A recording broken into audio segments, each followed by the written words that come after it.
Post-haircut still bedhead Mike here from Foul News. Today we're going to be pulling apart the engine from the tractor to find out what failed. As you recall from the last episode, or last part in the series, originally the diagnosed problem with this tractor was smoking too much. When I got it, that's what the guy told me who sold it to me, and then by the time I received it, I wasn't able to turn over the motor. We're going to break this motor down and figure out just what's going on inside here. The first step that I've got to do is remove that stripped out exhaust stud or exhaust bolt. So I've got a set of extractors here that we're going to give a try.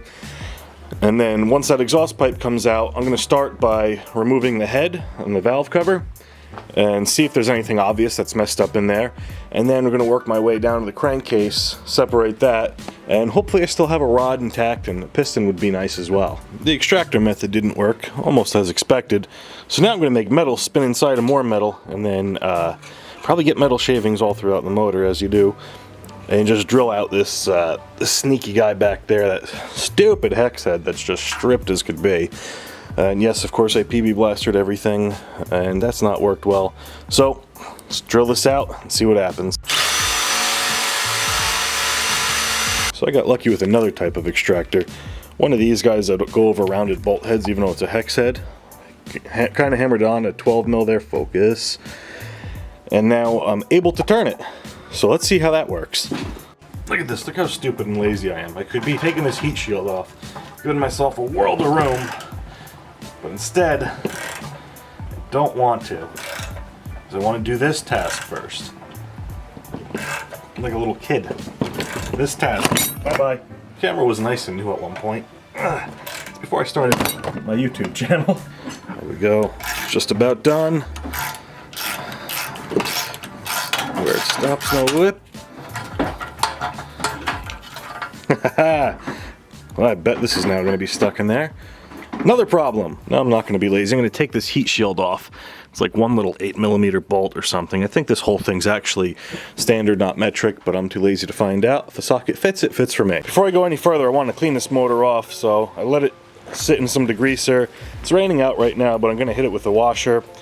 Plugged up the intake and exhaust ports. Doesn't matter, it's seized anyway, so it'll be coming apart, but I don't want all the dirt in there. It's one thing I got to clean out later. I cleaned up the motor a little bit, that way when I was going to disassemble it, it wouldn't be dirty and get more dirt and everything that you don't want dirt in. So I took the valve cover off, and surprisingly, it's super clean in here.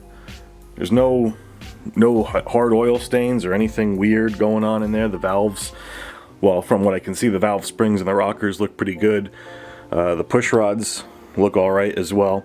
So what I'm going to do now is remove the head. I've already unbolted everything. These are half inch if you ever have to do this endeavor, which I hope you don't. Of course, there's a pit of oil right below the motor, so I should probably move that before I end up losing all the hardware or the push rods in this oil pit. Well, there we go. We've taken the head clean off of her, and I bet you that's what was smoking. There seems to be no head gasket left on this thing. Well, actually, there is a head gasket. It's just not in great condition at all. So I'm guessing there was a little bit of smoke coming out of there. And as you can see, this piston is completely rusted. That's probably why it's seized. So I'm gonna have to let this sit in some WD-40 or some ATF to maybe loosen that up a little bit. There is one trick I can use. It's always a fun trick. It's when you put a little bit of ATF on the cylinder and then a little bit of gasoline, light that on fire, let that burn for like a minute, and then from there the piston actually gets really loose. Maybe I'll have to show you that trick, maybe not. So now I'm going to remove the push rods. One shim already came off, so I'm going to have to label which shims were where, and then see if I can get this crankcase opened up next. Using my old Harbor Freight impact that I haven't touched in years, I was able to get that crank bolt out with relative ease. Didn't have to size up to the M18. However, this flywheel is definitely seized onto the crank. So I've whacked it a bit. I don't want to break it, so I'm going to either heat up by where the key would be, or this little area here, and see if I can slide it off with a pry bar. But it's definitely stuck, good and seized, just like the rest of the motor.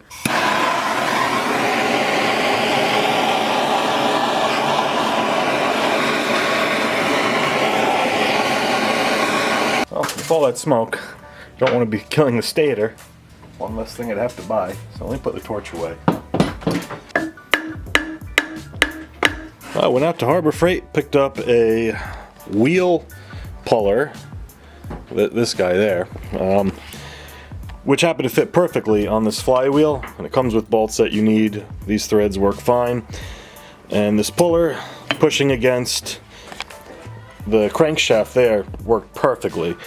Had to even crack out the old Earthquake XT to get this thing popped right off with a 14 mil socket on here, and wow, yeah, it popped it popped right off with no problem at all. I think it took the key with it, so hopefully I didn't lose that. Oh, there it is. There's a little woodruff key or whatever you want to call it. So I'm going to clean that out and then start disassembling the crankcase and seeing what's going on inside here. I got all the bolts out of the crankcase and I started prying it apart, which was a little concerning because there shouldn't be too much pressure to the point where you can't really take it apart by hand once the seal's loose. So I got to figure out what's snagging on here. Maybe do something like read the manual, which we all know we don't like doing. I don't know, it could be something to do with the governor.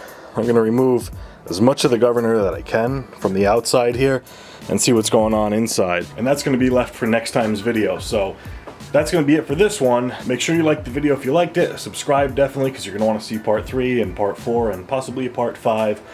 Share it with a friend if they got a similar project or they just like projects like this. And remember, as always, keep it foul.